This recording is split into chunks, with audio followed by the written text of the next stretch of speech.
Thank you, Dr. Lee, for introduction, and thank you all audience to come. It's my great pleasure to be here to present my work. The topic I will talk today is Origami-Inspired 3D wearable sensors for plant monitoring. So let's start from origami. So do you guys have any idea about origami? Right? So I assume somebody may not know this. I just made an origami at the coffee break. Okay, this is the origami aircraft, right? Yeah. Okay, maybe it can fly a little bit. Yeah. Okay, this is the origami. So the definition of the origami is paper folding. See, paper is a paper, right? And then we fold it to make a structure. This is origami.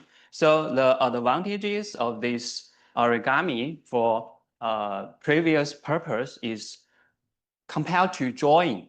So you want to express your thinking, your idea, you want to draw some pictures, but that's 2D, right? It's not that vivid.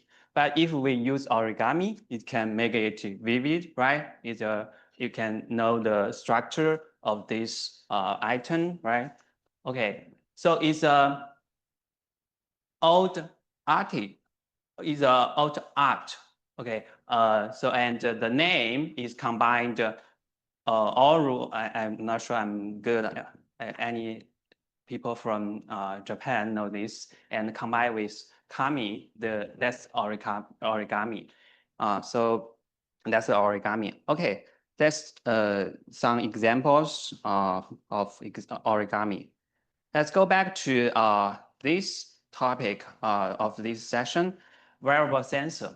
So for wearable sensor, previously we widely use this wearable sensor to human being to monitor the health condition. And then we wondering whether this wearable sensor can be used to monitor plants. Okay, so the scenario are very close, but not totally the same.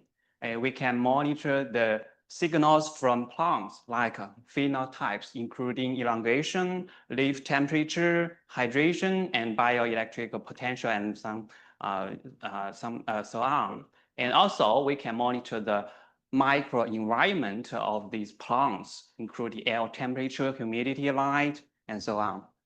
So compared to application in human, we have some special challenges for applying in plants. So take look at these figures. If we apply this wearable sensor to a leaf of a plant, okay, it may have four major interference to plant growth. First is mechanical pressure. So if this sensor is heavy, so I think Cheng have raised this question for the first speaker, right? So whether his, I know where the first speaker you hear, whether his sensor is heavy, right? Yeah, because if the sensor is heavy, the leaf is typically fragile, it's very weak, it will be pressed. So we want the sensor to be lightweight. Second is breathable. We want this sensor, this device to be breathable because the leaf will perform very important biological reaction like photosynthesis and gas. So we need to, not we, but plant needs to absorb carbon dioxide and emit oxygen, right? So it will do gas exchange if we block this the leaf. It has some gas pore, we call it stomach, right? Stoma, right? Stoma, right? So, and the third one is for the photosynthesis, the leaf needs light. If the sensor is opaque, it will block the light and it cannot do the photosynthesis. The fourth one is the mechanical constraint. So it means if this sensor is kind of non-stretchable, stick it here and the leaf want to grow, it will be constrained, right? It will not grow naturally. So we want it to be stretchable. And compared to human application, these breathable and stretchable problems are special important because for human being, we typically apply this wearable sensor to our skin, not our nose and mouth, right? If we cover it to our nose and mouth, we can breathe. But if we just put it on our skin, it's fine, right? It's fine. But different for plants. They have nose on their leaves, so it will make it almost cannot breathe. Okay, and mechanical strain is also important because for our human, the growth rate are typically slow, but for plants, it will grow very fast, very fast. Okay, when we think about this problem, we found the main reason maybe mainly due to the 2D structure of this wearable sensor. Because you see, if this 2D font sheet put here, it will block some gas and light and something. So if you want it to be breathable, this sensor should be made from porous materials. So porous substrate, porous electrode layer, porous sensing layer, all of them are porous. So then gas can go in and out. And for stretchable, the same. You want to make the sensor with stretchable materials or layers. Okay. So the solution we propose is to transfer 2D to 3D. Okay, think about this. Okay, first, this paper, it is flexible, right? It is flexible. It means it can be folded and be bended like this. But it is not stretchable, right? Stretchable. You cannot stretch it. So this is 2D. If a material is not stretchable, the device made from these materials are not stretchable as well, right? So the idea we propose is to make a 3D. Think about this. Now is a 3D, right? And if the original structure is like this, and we stick it on the leaf of plant, it will grow with the leaf, right? It means we store some possibility, some space on the third dimension, X, Y, Z. Okay, so this is our idea. And we utilize this origami structure. What's the important factor for origami structure is crease. Crease means, see, we have a lot of crease here. The crease are used to control the final 3D structure. So in our work, we use laser to selectively thinning some area of this substrate. Okay, so you can see the other area have this thick, and then we use laser to make this area has smaller thickness. So the curving, the bending will happen at this creases area. Okay, so it can control the final structure. Okay, so the stretchability. Oh, I just talk about the stretchability, not the breathability. The same.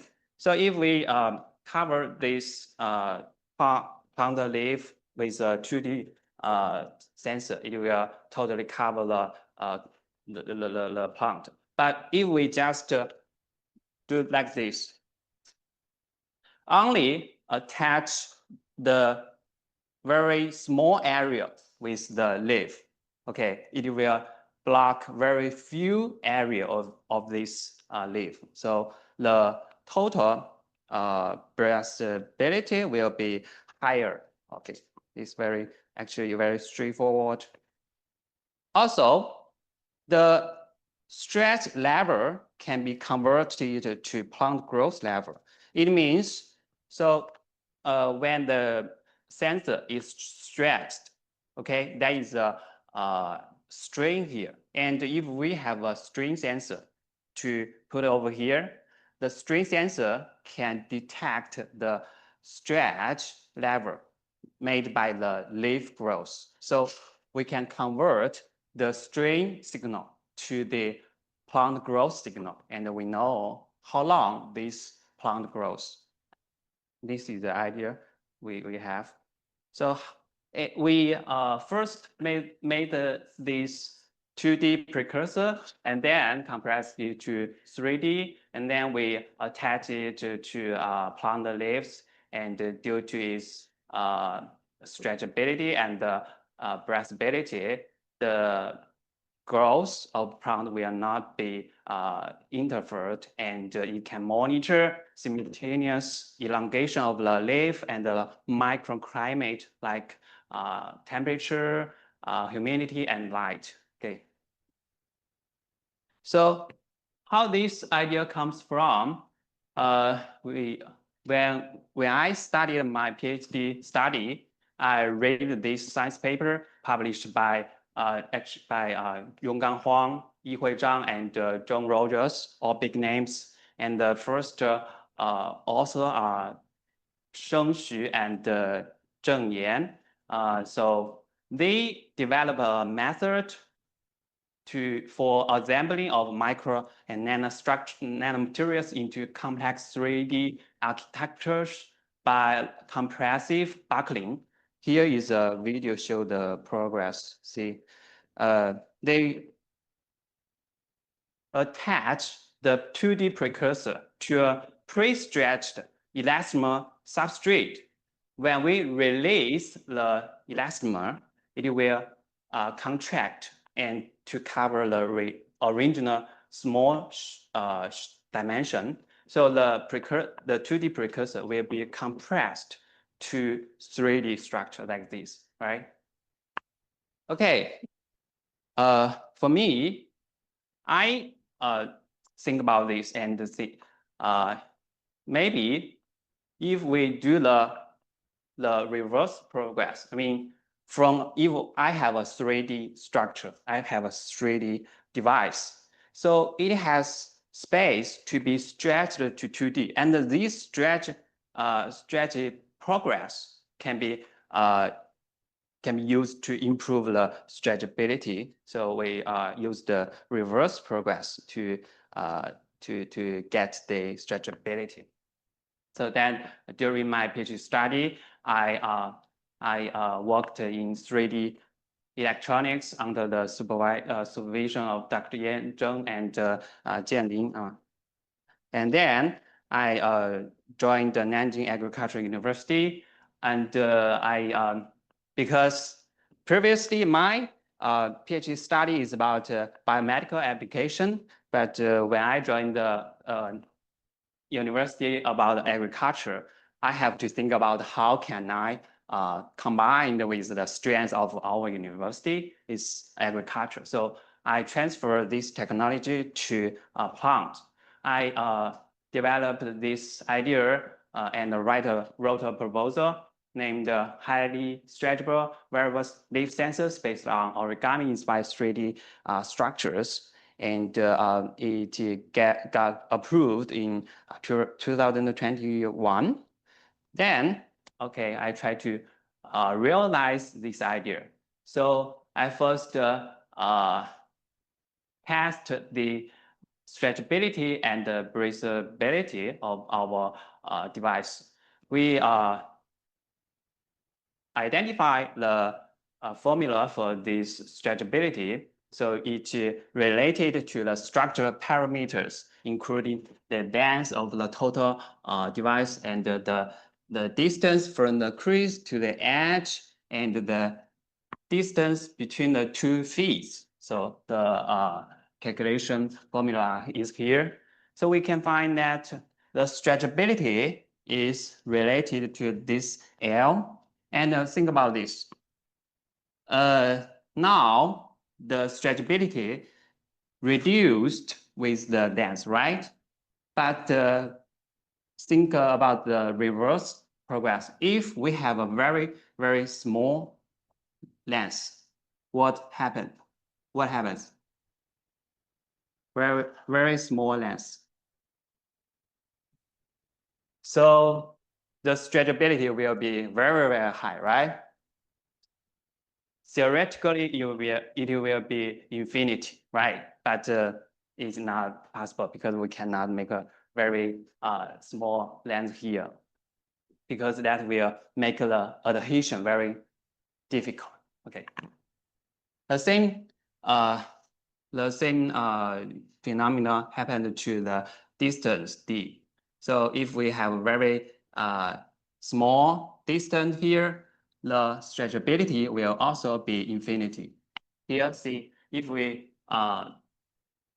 make these two feet very, very close and the length here is very small, the stretchability compared to the original, the stretched length compared to original length will be very, very large. So this is stretchability.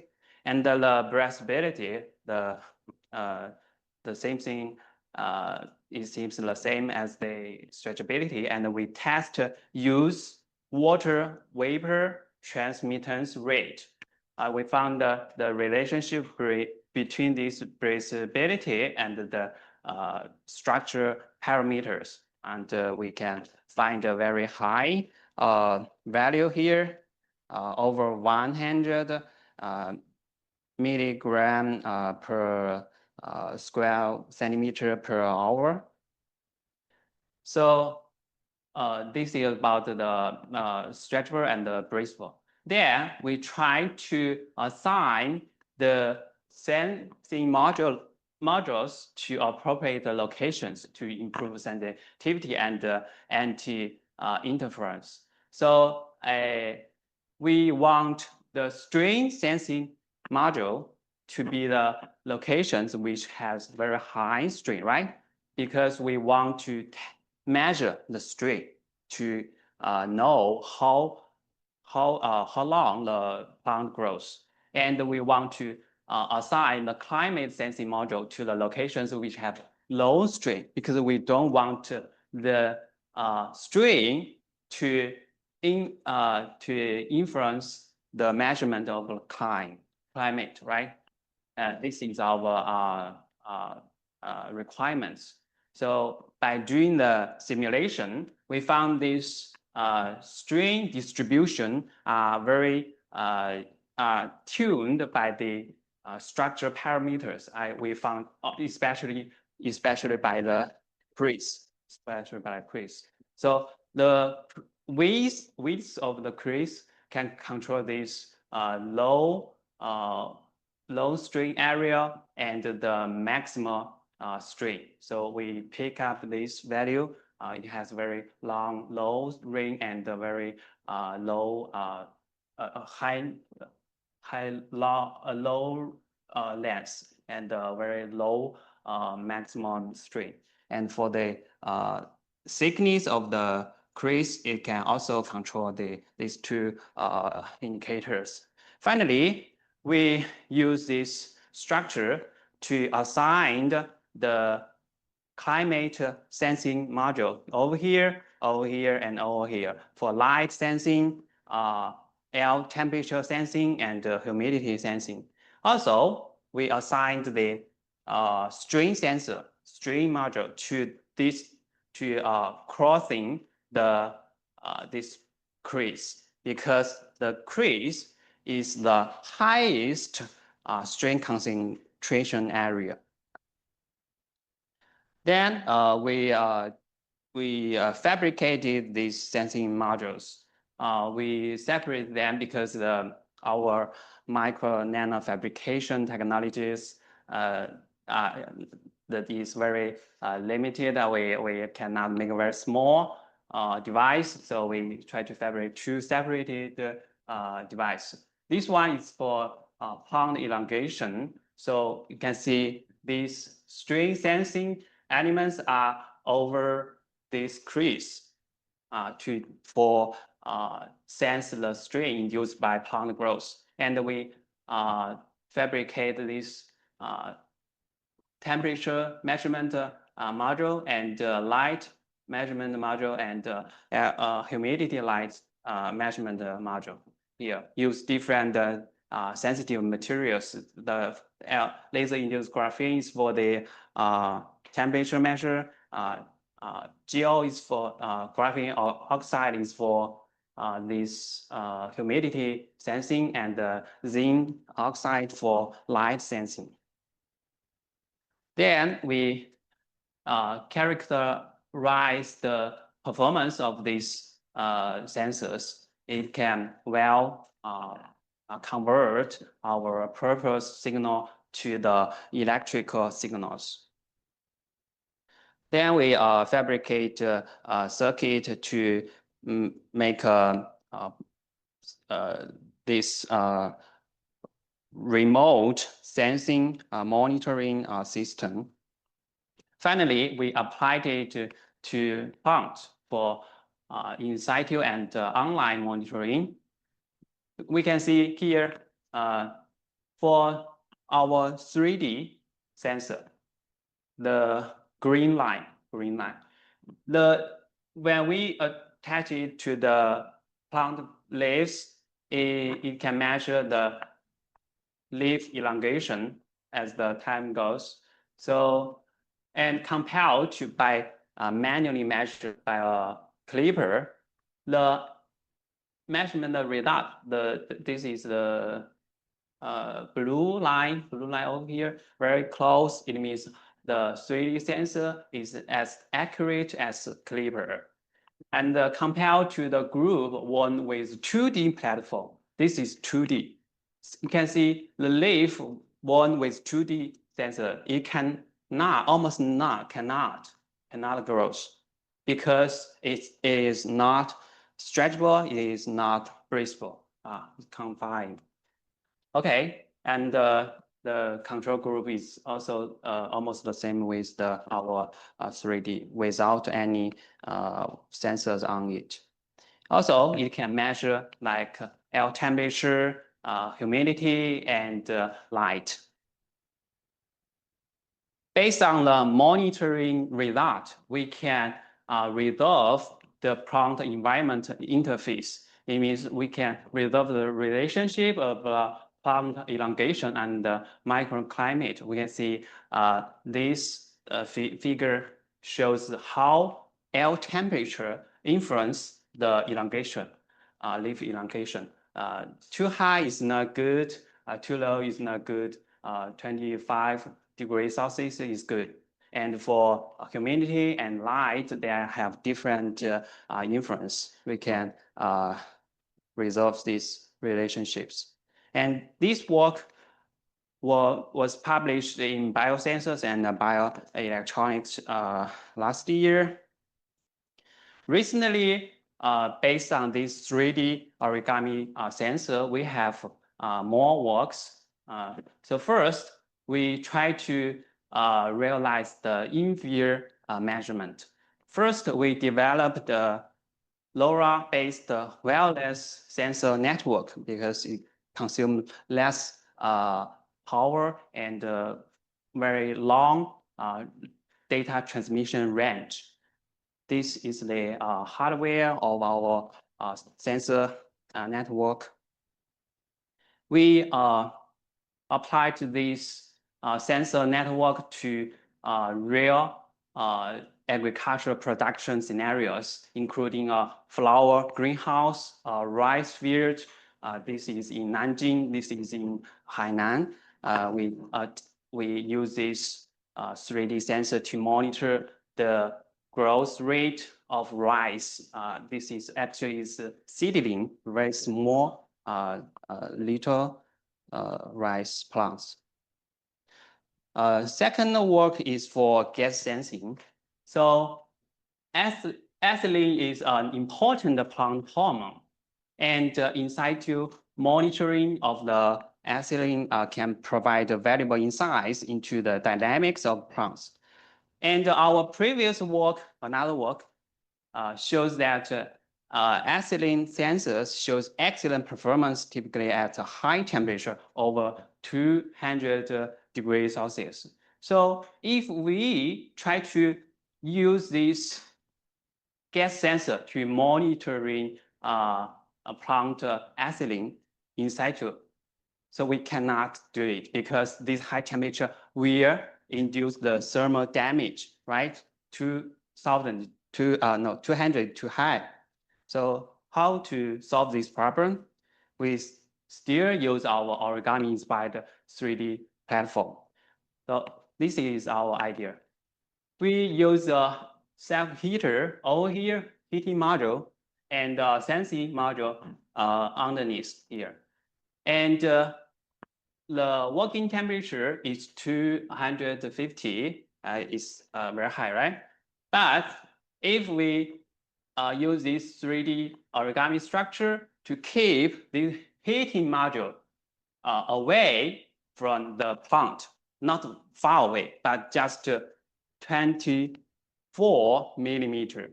You can see if it is totally touch the leaf, I mean the 2D structure to touch the leaf. So the temperature the leaf can sieve is almost 250, so it's very high. But if we move it to 24 millimeter away, the leaf temperature drop down to 20 is the room temperature. So very small distance make a very big difference, right? Okay, we do the simulation and the measurement. We confirm these results, and we use this device to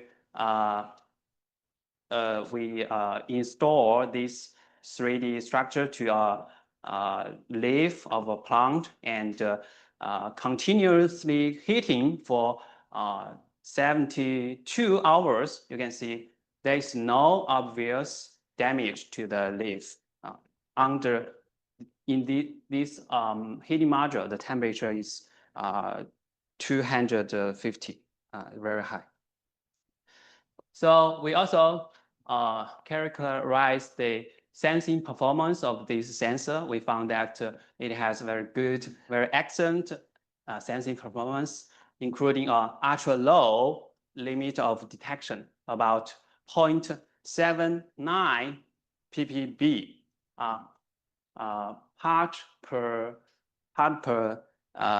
billion is very small concentration. Yeah, and the wide detection range and high sensitivity and high detection linearity. Finally, we use this 3D gas sensor to in situ monitor the ethylene emitted from the living plants shown here. So we can monitor the concentration variation during the flowering period. You can see with the time goes, the concentration of the ethylene gas will first increase very fast and then reach to a plateau. And this can be correctly related to the opening degree of this flower. You can well explain it. So recently, this two work will be submitted soon, hopefully. So finally, thank you, my funding agent and my research group, and thank you all audience. Any questions? Thank you.